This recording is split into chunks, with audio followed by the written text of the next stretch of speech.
সবুজ শ্যামল বাংলার এক নিভৃত পল্লীতে বাস করেন রহমত আলী। তার জীবন যেন মাটির সাথে বাঁধা এক অবিচ্ছেদ্য সুর। তার দিন শুরু হয় কাকডাকা ভোরে, যখন গ্রামের আকাশ কেবল ফর্সা হতে শুরু করে। কাঁধে লাঙল জোয়াল আর এক জোড়া হৃষ্টপুষ্ট বল নিয়ে তিনি যখন মাঠের দিকে হাঁটা দেন, তখন ভোরের শিশিরে তার পা ভিজে যায়।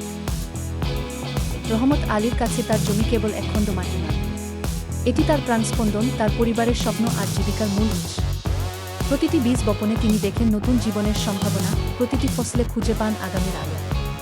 এই মাটি তার ভরসা, তার অস্তিত্বের ঠিকানা। রোদে পোড়া আর বৃষ্টিতে ভেজা রহমত আলীর নিত্যদিনের সঙ্গী। প্রকৃতির প্রতিকূলতা তাকে দমাতে পারে না।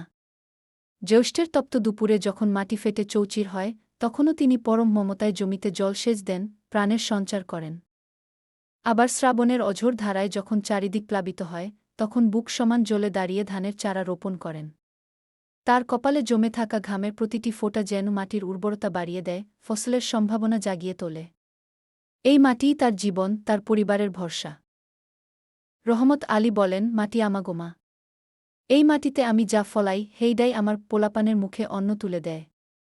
জমি ভালো থাকলে আমরাও ভালো থাকি, কি তার এই সরল উক্তি, তার অদম্য সংগ্রাম আমাদের সকলের জন্য এক গভীর অনুপ্রেরণা।